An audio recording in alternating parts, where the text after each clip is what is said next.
આવી રીતે શક્તિવાન બનાવવા માટે આપણને જ્ઞાન આપે છે કે તમારામાં શક્તિ છે જ, તમારામાં ભક્તિ છે જ, તમે જુક્તિમાં આવ્યા છો એટલે તમારી મુક્તિ છે જ. આટલું બધું એકદમ આપણને ગુરુ મહારાજે કહી દીધું છે. પછી આપણે બીજે ક્યાંય થોડા કરવાના રહેતા નથી.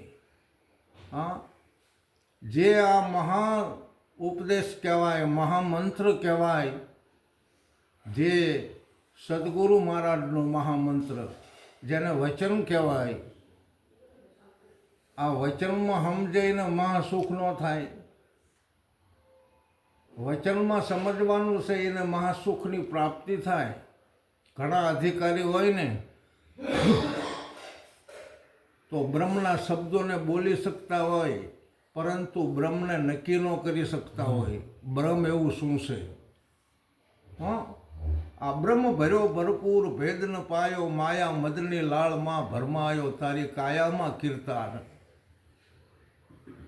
અમથા અધિકારી સંતને બ્રહ્મનિષ્ઠ કહેવામાં આવે, બ્રહ્મ શ્રોત્રિય કહેવામાં આવે.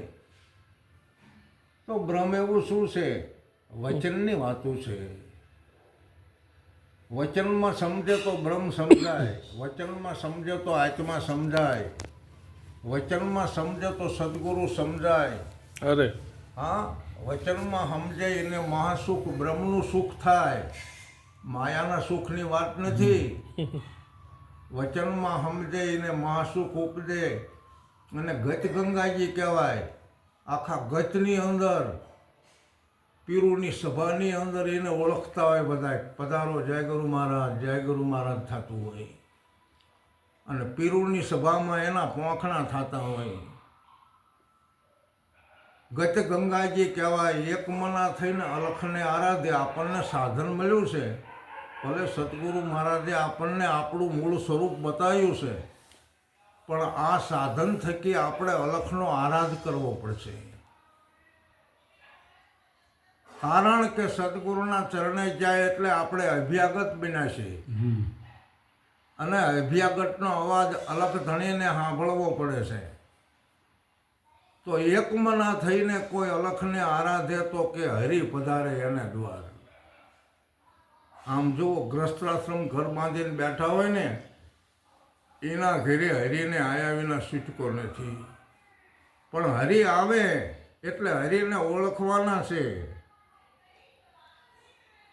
આપણને ઓળખાણનું પદ તો આપ્યું છે સદગુરુ મહારાજે, તો આપણે હરિને ઓળખી શકવી નહીં? આ જેટલા જેટલા મહાપુરુષો થઈ ગયા, તો હરિ એમના ઘરે આવ્યા હતા ને એટલે જ એમને ખબર પડી કે જેવા તેવાને એમ માનો ને કે પોતાની પત્નીને બાવડું ઝાલિયાનું હોંપી દે. જલારામના ઘરે અત્યારે તેવા જેટલા રખડિયા સાધુ હોય, બરાબર, તો એવા સાધુ આવ્યા હતા અહીંયા. સદગુરુ મહારાજે પારખ પદ આપ્યું હતું જલારામને, અને જલારામના ઘરે જેવા તેવા કોઈ નહોતા આવ્યા. પોતાના સદગુરુ ભગવાન જ અલખધણી હતા. અને સદગુરુ મહારાજને ભગવાન કહેવાય, અલખધણી કહેવાય, પરમાત્મા કહેવાય, બીજે ત્યાં જોવા જવું. અને સદગુરુ મહારાજે આમ જો આદેશ કર્યો, જલા મારે ઉંમર થઈ ગઈ છે, આશ્રમમાં કોઈ કામ કરી શકે એવું નથી, તો આ તારી પત્નીને લઈ જાય છે, તું શું કહેશ? કે કોઈ વાંધો નહીં. જલારામે હાથ પકડી અને પોતાના પત્ની વીરબાઈને સોંપી દીધા. ગુરુ મહારાજને એવું થયું કે આ તો છે ને મર્યાદાનું ઉલ્લંઘન થયું, અને આવું ન કરાય. જલારામ કેવી રીતે ધર્મનો વહીવટ કરી શકશે? સતી વિના તો ધર્મ હાલે નહીં. એટલે જોડી ધંધા હાથમાં આપ્યા અને અંતર ધ્યાન થઈ ગયા. આપણને ગુરુપદ મળ્યું છે એટલે આપણે અંતર ધ્યાન થવું પડે, પ્રગટ થવું પડે. એ અત્યારે આપણને ખબર પડે પ્રગટ કેવી રીતે થવું, અંતર ધ્યાન કેવી રીતે થવું. અંતર ધ્યાન થઈ ગયા. વીરબાઈને હામયું કરીને લઈ ગયા. અને પછી પોતાની માતા જાણી અને સેવા કરી છે. આ જલારામ અને વીરબાઈની વાત અને આ મહાપુરુષ પ્રગટની વાતો. જે કોઈ મહાપુરુષ પારખું છે ને એ પારખુંને સમજી શકતા હોય ને જાણી શકતા હોય છે.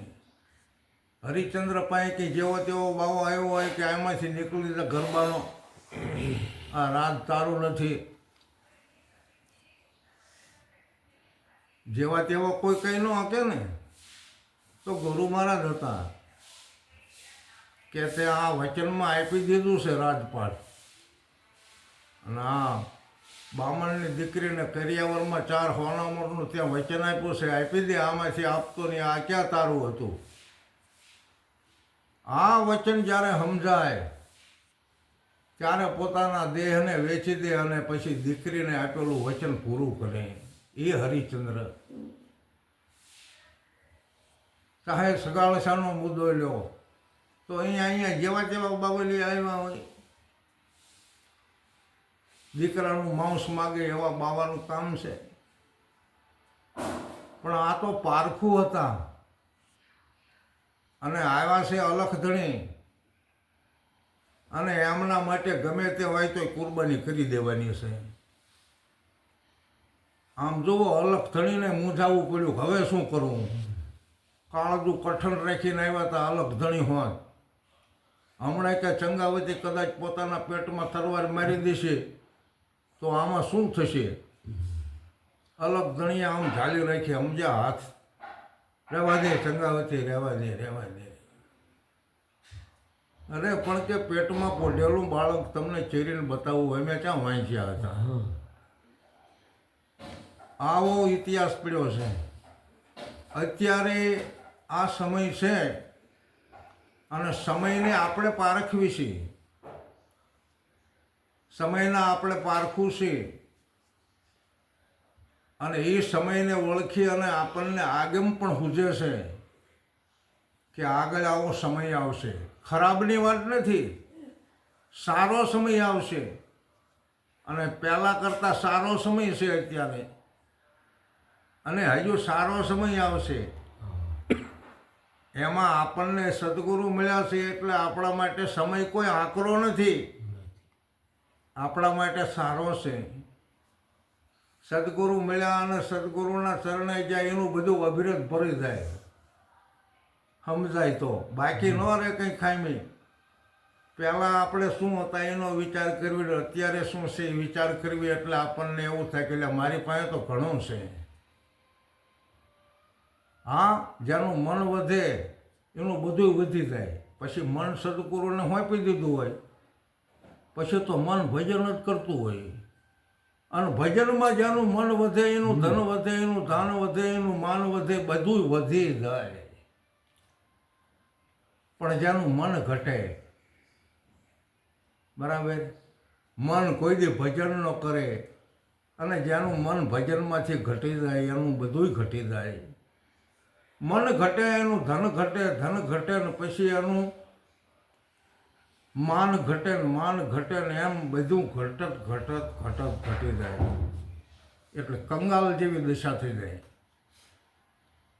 પણ મારો તો અનુભવ છે કે સદગુરુના જે ચરણે ગયા પછી જ્ઞાનમાં એ ભલે જોખા નથી ખાતા, કોઈ સત્સંગની અંદર ભાગે નથી લેતા, અને ઘણા બધા એવા વ્યક્તિઓને સદગુરુ મહારાજે સંસારમાં સુખી કરી દીધા, સમજ્યા, અભરે ભરી દીધું. પણ સદગુરુ મહારાજને ભૂલી ગયા. આ તો કે અમારી મહેનતથી કર્યું છે, આમાં ગુરુ મહારાજ શું કરતા હશે. લે હાલ, આવું પણ જોવામાં આવે છે. મારે તો ઘણા વર્ષો થયા આની અંદર, તો ઘણા બધા જૂના ઉપદેશી માણસોને સદગુરુ મહારાજે બહુ સુખ આપી દીધું છે. સદગુરુ મહારાજ કોઈને દુઃખી કરે? સદગુરુ મહારાજને કોઈએ કીધું કે મહારાજ તમારા રાજમાં દુઃખ છે? ગુરુ મહારાજ કે અમારા રાજમાં દુઃખ એવો શબ્દ જ નથી. તો કે આ બધા માણસો દુઃખી ચમશે કે દુઃખ વરવા બીજે જાય છે એમાં હું શું કરું? અરે દુઃખ વરવા બીજે જાય છે એમાં હું શું કરું? મારી પાસે આવે ને તો હું એને સુખ જ આપું છું. હવે આપણે એ વિચાર કરવાનો કે આપણે સુખી થવું છે કે દુઃખી. આમ જો એક તો આત્મજ્ઞાન વિનાના દુઃખી સિદ્ધ બધું હોવા છતાં કદાચ બધું હોય અને આપણી પાસે આત્મજ્ઞાન ન હોય તો આપણે પશુ સમાન છીએ. આપણે માણસે નથી, પશુ છીએ. આત્મજ્ઞાન વિના ન રહે પશુ સમાન, ભજન વિના ન રહે પશુ સમાન. जैसे फिरत है ढोर हरायो ऐसे फिरत है माल परायो. જેમ સોર લોકો પરાયો માલ ઉપાડી જાય અને ઢોરું ખરું પણ રઝળતું ઢોરું. આત્મજ્ઞાન વિનાની માણસની આવી દશા છે. તો માણસ તો આત્મજ્ઞાનથી દેવગતિને પામી શકે છે.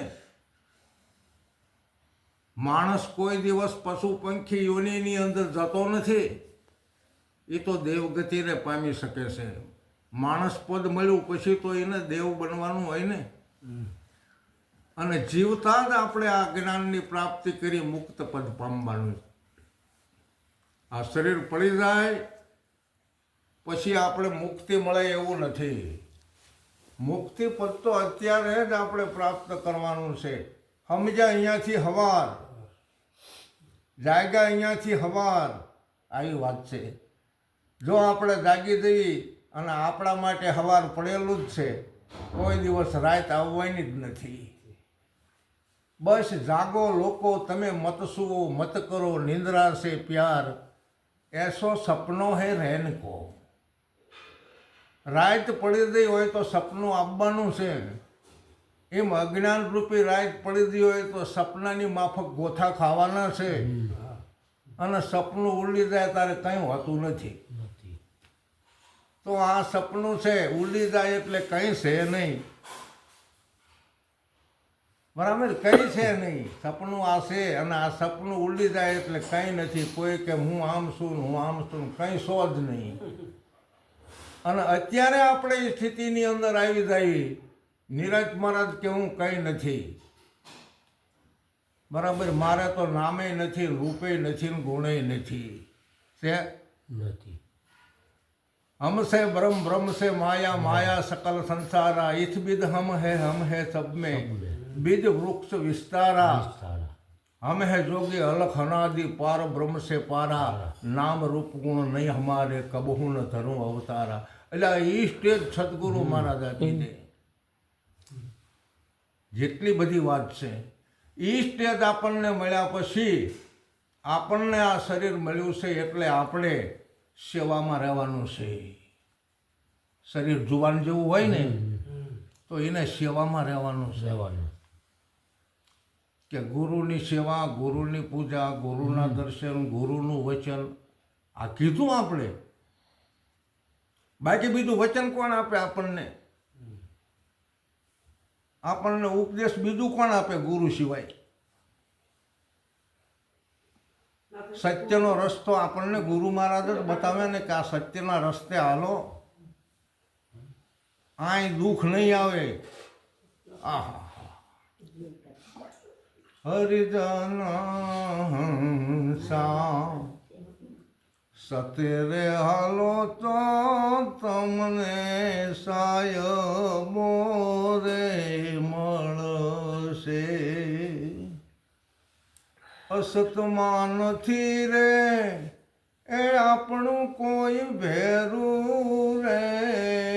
હરિજન સા ભક્તિનો વેશ રે તમે ભજવો મારા ભાઈલા.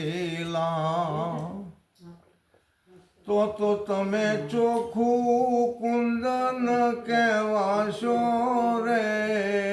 હરિજન સા ભાળેલી ભૂમિ રે છોડીને બીજે એ મત જઈએ રે. તોય અધવચ્ચે જાતા અટવાશો રે હરિજન હંસા સતે રે હાલો તો તમને સાહેબો રે મળશે. આવું સંતોએ કહી દીધું. તમારે સાહેબાના દર્શન કરવા છે ને સતના માર્ગે થાય. જીહલાના માર્ગે તો સીમમાં પૂરો થઈ જાય અને ભૂલું પડવાનું થાય. ભૂલા પડી જવાય એવા રસ્તે ન હલાય. પણ રસ્તો ઠેઠ સત્ય છે, સતલોક છે, જ્યાં આગમ દેશ છે અહીંયા સુધીનો રસ્તો છે. ભૂલું પડાય એવું નથી અને આપણે ઠેઠ અગમ દેશમાં જઈને ઊભા રહેવી. એટલે ઓહો, એટલે પોળિયાને પૂછે કે ભાઈ આ કયો દેશ આવ્યો? કે સતગુરુનો દેશ. સદગુરુના દેશમાં જવાય સતના રસ્તે આપણે હાલવી. એટલે તો ગુરુ મહારાજે સંગ શીનો કરાયો? સત્યનો સંગ કરાયો. અસત્યનો સંગ નહીં, સત્યનો સંગ.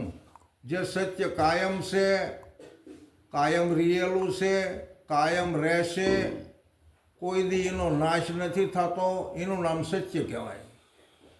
તો સત્ય છે એ જ આત્મા છે અને આત્મા છે એ જ પરમાત્મા છે